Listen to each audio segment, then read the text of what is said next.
We are back. Giants baseball, past, present, and future.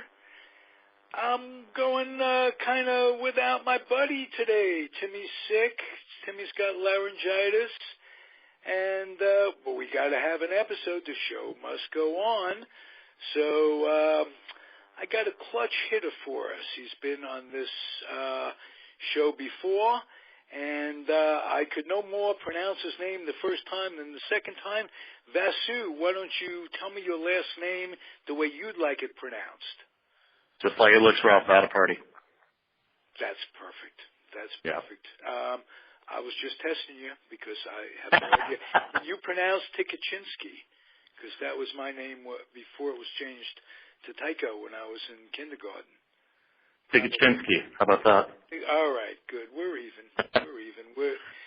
Thank God America's a great melting pot. We all come here. It's true. And it's true. Thank you for the invite again. I appreciate it. Hey, you're terrific. You're a giant insider. And I'd like to run down the season a little bit.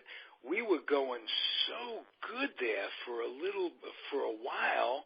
And all of a sudden, like with my Mets, the wheels seem to not coming off like with the Mets, but they're a little looser.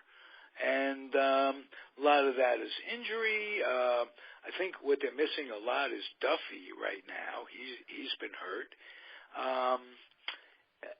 Tell me what you're thinking, what you see, and are you optimistic? Oh, I'm completely optimistic. They have an 8-game lead right now in the National League West over the Dodgers. And by the way, in case nobody heard it, on this podcast or it had been out in the news, Clayton Kershaw just went on a 15-day disabled list. And as far as the Dodgers go, I know it's the Giant part of it, but, like your Mets, my Dodgers, they were 17-2 in Kershaw starts this year, and they're 9 games under with the other 4 starters in games that have been started by starting pitchers this year. So they're kind of like the Cubs in the sense the Cubs had the wheels come off a little bit. The Giants have had it a little bit as well too, but I blame most of that on injuries. I think the injuries have really started to creep up on them, and so much so that I just got word right before you called me for this podcast about 20 minutes ago. I don't know if you heard this, but the Giants are not going to the designated hitter tonight in Oakland in an interleague game. They're going to use Mad Bum as a hitter. You know, I question that for a number of reasons. And, me too. The main reason is that pitchers haven't had that many at-bats, that many swings. They don't swing in the off-season to keep their internal muscles, what's the word I'm looking at? The oblique repetition, muscles. Just like a golfer, muscle repetition.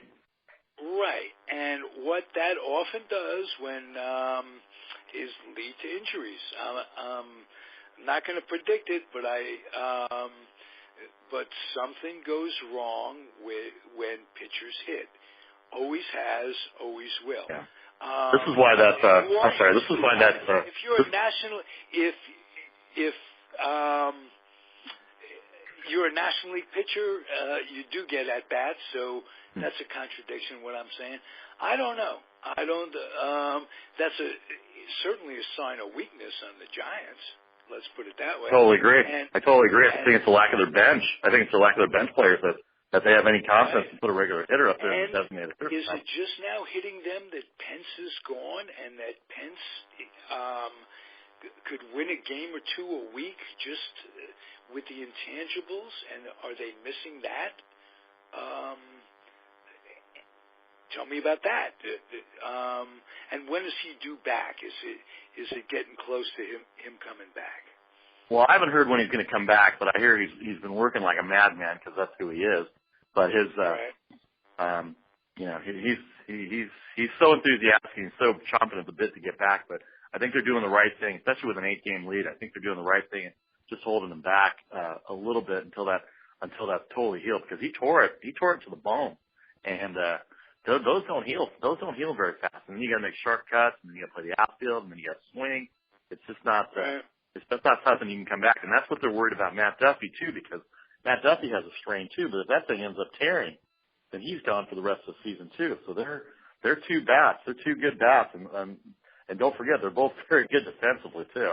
Hunter Pence is an outstanding arm in right field. Matt Duffy has turned himself into a Gold Glove third baseman if Nolan Arenado was not in the National League from Colorado. Matt Duffy is incredibly, and that is a nice story, because Matt Duffy coming up wasn't one of those heralded guys that you would think, well, can't miss here, can't miss there.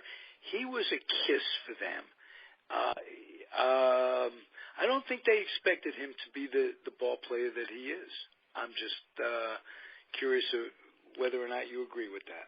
I totally agree with that. He was a late round pick. He was a light hitting shortstop, second baseman type, and somehow his swing developed. And in that ballpark, San Francisco, where half your games are, he's hit rockets all over the field. I mean, I forgot what he hit last year, but I think didn't he hit like 15 or 16 home runs last year as a rookie? Right.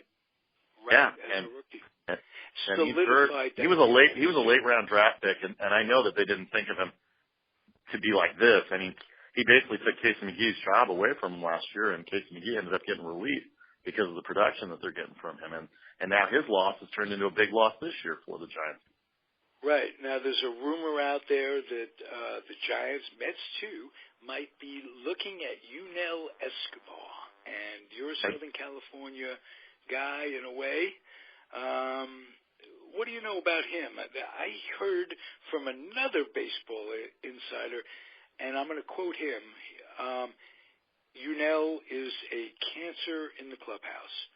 That's what I've heard. I don't know the exact details of it, but I know that he's gone from Atlanta to Toronto to the Angels. And, of course, the Angels are playing bad. They've got their own problems going on right now. So if things are going bad, you could probably point to a lot of people who are probably disgruntled and everything. And I saw the Angels play last week against the A's, and for all the talent that they have, their pitching's not very good.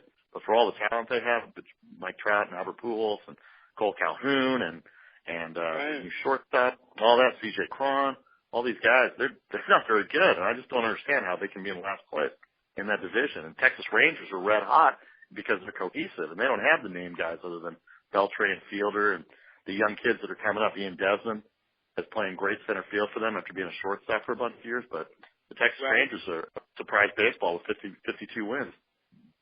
Well, you know, with the Angels not doing well, it brings up the age-old question, when is enough for a manager and a team to have to work together? Scioscia's the longest-running manager in Major League history, not Major League history, but Major's longest tenured now. And this is just a philosophical conversation. Can a manager after 2, 3, 4 years just lose the clubhouse because they've heard it all? The words become empty in a certain way. I remember Dusty Baker having that conversation when he was with the Giants, and there was talk about him leaving when it first came up. Hey, maybe it's time for one manager and one team together is limited. There's an envelope. How long would they listen, especially in today's day and age? You think that's happening with the Angels and Scioscia? And could he be on the chopping block? Yeah, I've heard the same thing too. In fact, I was talking to somebody the other day. I was doing a radio show the other day, and I was like, we were talking about him as well too. That these are grown men. They're paid for their living. They're not college kids. They can't be talked to in a certain way like college coaches talking to them. I mean, you see college basketball, college football coaches last a long time because it's not the coaches that get recycled, it's the players that get recycled every 4 years. And so now you're dealing with adults. Sometimes the message doesn't go through. The Angels have not played very well in the last 3 or 4 years, even after they got Pujols. And, you know, the first 5 years, they were great. They went to the World Series in his first year, right, when they played the Giants in 2002. And they've been going to the playoffs every year, basically.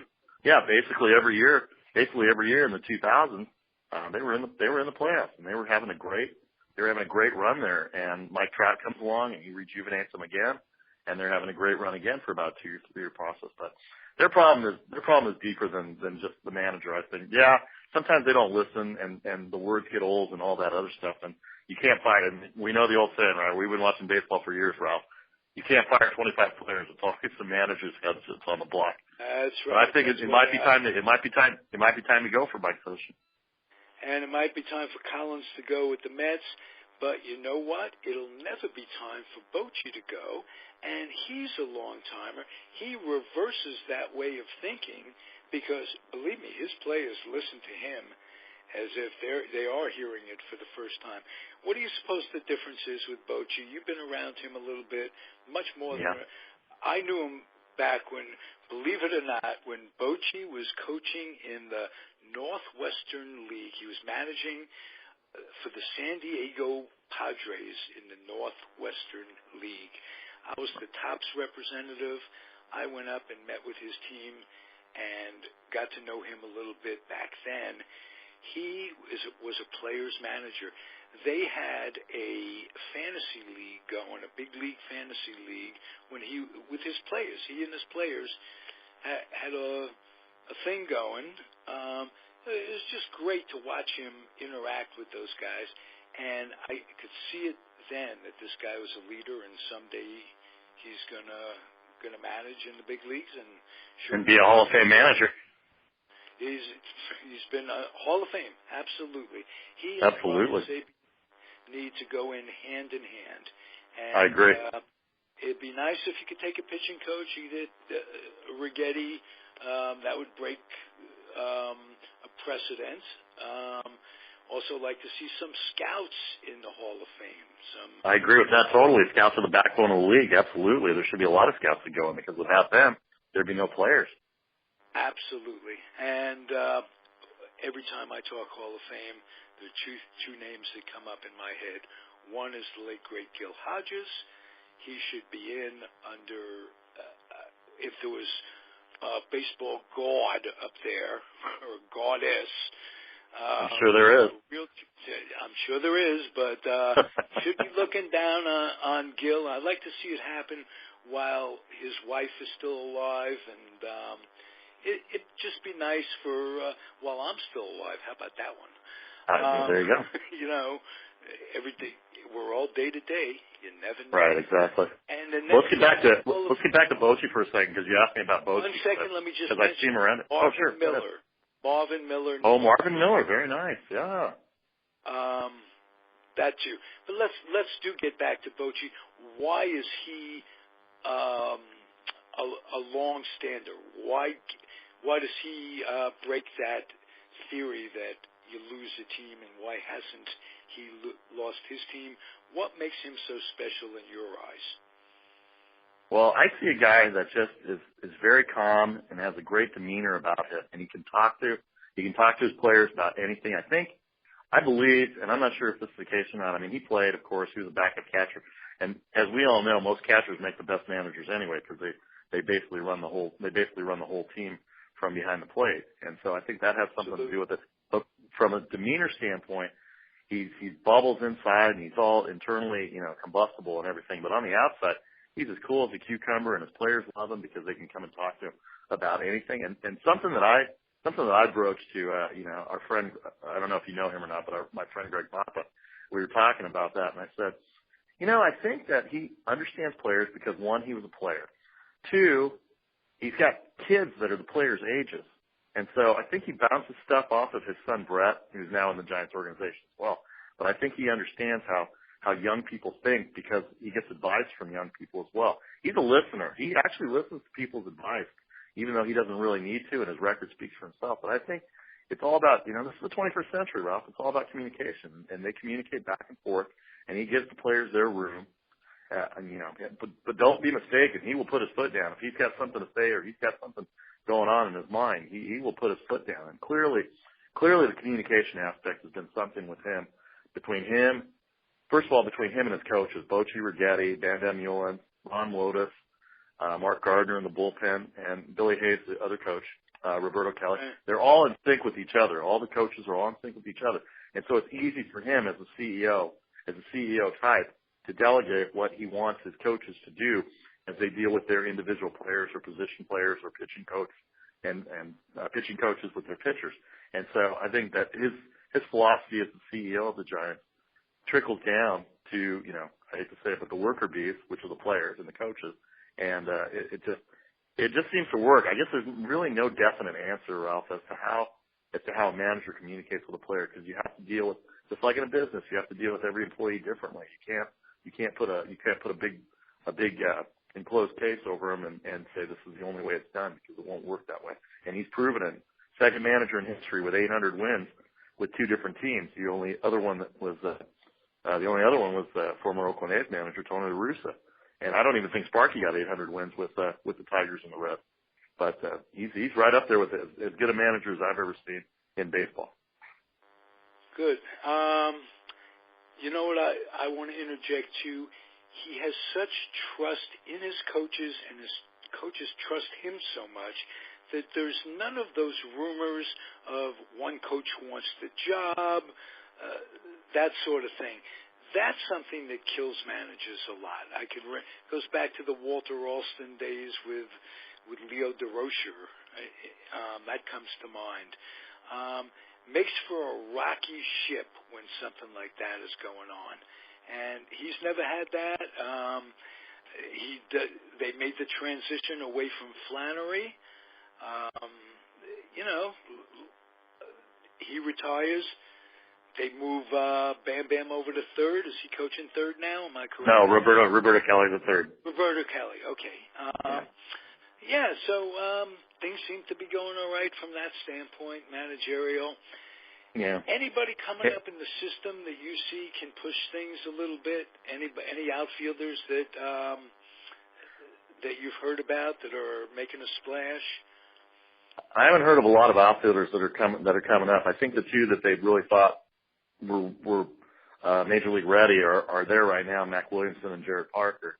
And as far as the outfielders go, they were looking at Ryan Braun a few weeks ago. I don't know how serious that was. I know that they're looking. They might be looking for some middle relief because they're having a tough time right now with some of the middle relief. Javier Lopez has had a few bad outings. But I don't think they really need to do anything, Ralph. They're 8 games up. They get the second best record in baseball, and they should just wait and see how these injuries go before they have to decide whether they need to push forward. They should give Williamson and Parker a try. The only guy talked about in the minor leagues that they're even thinking about bringing up if he's ready is the young kid Christian Arroyo. But other than that, I think it's just too early to. I think it's just too early to. Well, you mentioned there were 8 games up this and there were 8 games up that. I don't think it's a particularly strong Western Division. I think the real bulk of the talent outside of the Giants in the National League has to come from the Central Division, and you say Washington, but Pittsburgh, St. Louis, the Cubs. They haven't really played them a lot. It's a horribly unbalanced schedule. That's another thing we need to talk about in this world, besides the timing of the games with the instant replays and check them out and get the call right and all this. There's a lot wrong going on from a flow of the game standpoint. Yeah. What do you think about that? Well, the National League Central has a lot of talent, but the Cubs have run away with that so far. I mean, they're 9 games up as well too. Pittsburgh hasn't played very well in the last month. St. Louis is finally starting to get some of their pieces back. They had big time injuries. Wainwright got off to a bad start. Michael Wacha's 3-7, and they're trying to piece it together as well too. Mike Matheny's a very good manager. He's a Bochy type of guy too. He's very disciplined, but he's a player's man, and he's a former captain. Going back to the thing that we just said earlier. And he's just letting the players play. But I think they're trying to figure out how to get back in the race for the wild card because they're 11 games back. The best division in baseball right now, and I don't know how much of the American League you watch, but the best division right now is the American League Central, where four teams are within like 7 games of each other. I think Cleveland is terrific. And the only thing about the AL Central is that Cleveland's on an 11-game winning streak. Otherwise, it would be tighter. Their pitching's the best starting pitching in baseball right now, and they're just playing well. And coincidentally, for Bay Area fans, they haven't lost a game since the Cavaliers won the title. I don't know if that's going to irk anybody in the Bay Area, but that's the truth. Well, now you really know how to stick the needle into a whole bunch of folks out there who are just along for the ride, and you bring up basketball. Are you a big basketball nut? Other than this year everybody seemed to have gotten on the Warriors bandwagon in the Bay Area. Right. And the last couple of years, can't blame them. I mean, I can't blame them. No. Terrific. But before that, were you into it? I've been a huge sports fan my whole life. Baseball was my number one sport growing up, and I always loved football and basketball. And even in Manhattan Beach, California, of all places, my neighbors were my next door neighbors that I've known for 40 years and still am friends with. Their kids and the mom and dad are Canadian. So I learned hockey way before. I'm older than you probably know, Ralph, but I learned hockey even before Wayne Gretzky came to LA. So that's how far back I go. I was just going to say that I thought that was the first anybody knew of hockey when Wayne Gretzky came to LA, but you were into hockey back then. I love all sports. I love basketball. I grew up in Los Angeles during the early part of the Lakers days when Magic Johnson got drafted, and so I watched the Showtime days and did everything with that. And then the football for me. And LA had a minor league hockey before the NHL expanded. They did. So did the Bay Area, I thought. So did the Bay Area, I thought too. One of the first African-American hockey player, a guy named Willie O'Ree. I don't know if you ever heard of him. But I have, absolutely. He played a lot of minor league hockey in L.A., if I remember correctly. And Boston Bruin, right? He came out, yeah, that's right. He was a Boston Bruin and a member of the original six.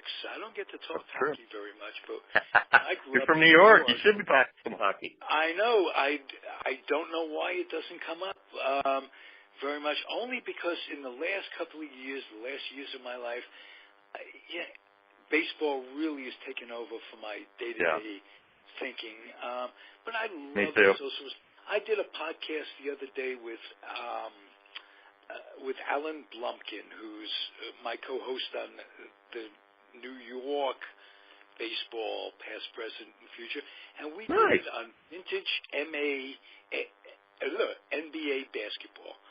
I mean, going back to when Bill Russell was playing, even before, but when Easy Ed McCauley and Cliff Hagan were traded for Bill Russell. We talked early NBA, and it's a kick. So if anybody is out there and wants to listen on the Comfortably Zoned Radio Network,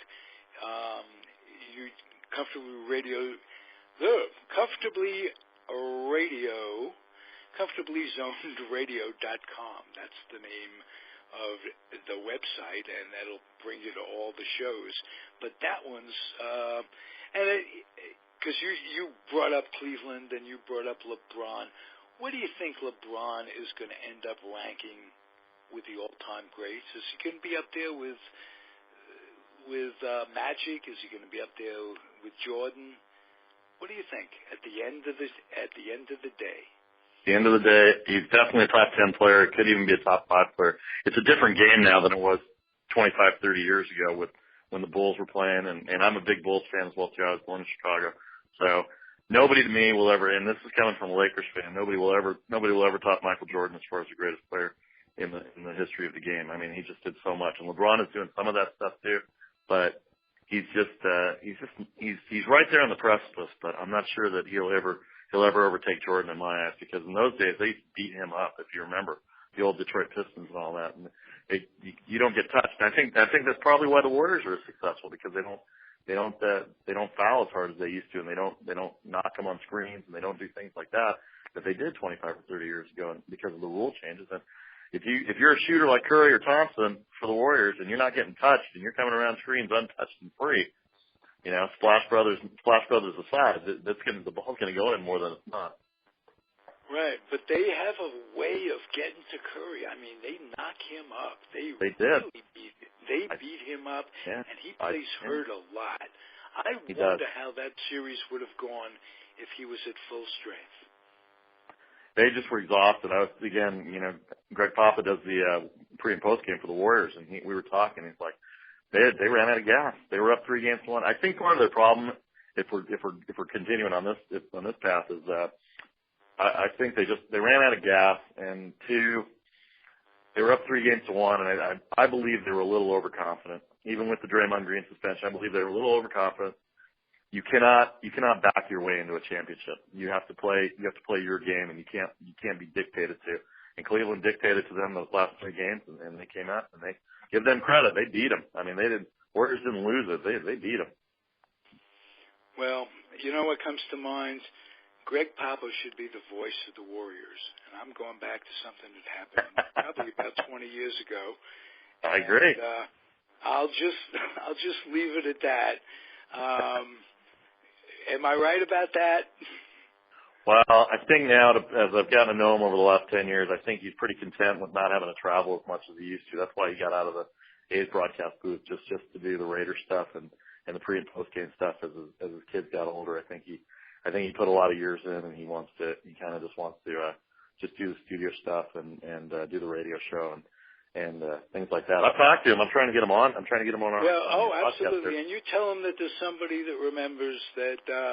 I remember him. I remember him very well. Wow. Some things, life isn't always fair. Doesn't always go according to the book or according to Hoyle. And yeah. No, you should use this. You should use this on your web when you put your next post up there. You should use this. You say, since it's a baseball show, life isn't always fair. Sometimes it's foul. Okay. You should use that. Was that too small? Was that too small? I'm sorry. Was that too small? No. That actually that adds. If you've heard some of my previous remarks, that one adds to it. So I'm going up with a bullet on that. Oh boy. Well, you can source me. Like we were in college, you can source me and say, Vasu came up with that. Okay. Hey, you've given me a great half hour. I appreciate it, Russ. Thank you for the invite again. I can't wait to do it again. In your honor, I'm going to end the show in a way that I used to end I still do my own personal podcast, but I think I'm going to take the chance and end the show the way I do those. I'm going to implore you and everybody out there to keep your dreams wet and keep your humor dry. Keep your kids out of recruiting stations and off the laps of clerics that wear dresses. Wow, am I bodacious today or what? That was great. That was phenomenal. Okay. I love you, Vasu. Keep coming back, man. I appreciate it. Anytime. The door's always open for the invite. All right. See you soon. And you bet. Take care.